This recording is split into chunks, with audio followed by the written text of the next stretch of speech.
ఇక యాదాద్రి భువనగిరి జిల్లాలోని దూది వెంకటాపూర్ ధాన్యం కేంద్రాన్ని జిల్లా కలెక్టర్ హనుమంతరావు ఆకస్మికంగా తనిఖీలు చేపట్టారు. రైతులను మోసం చేస్తోన్న ముగ్గురు దళారులపై క్రిమినల్ కేసులు నమోదు చేయడంతో పాటు ఏఈఓ పిఎస్సిఎస్ సెంటర్ ఇన్ఛార్జిని విధుల నుంచి తొలగించారు. ధాన్యం కొనుగోలు కేంద్రాల్లో ఇలాంటి ఘటనలు పునరావృతం కాకుండా వ్యాపారులపై నిఘా పెట్టాలని అధికారులను కలెక్టర్ ఆదేశించారు.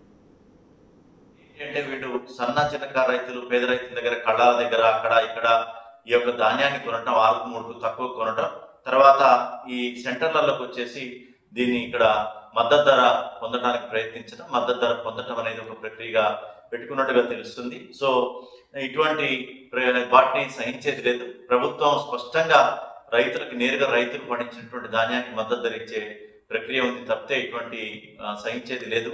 కాబట్టి వీరిపై వెంటనే క్రిమినల్ కేసు నమోదు చేయాలని నమోదు చేయడం జరిగింది.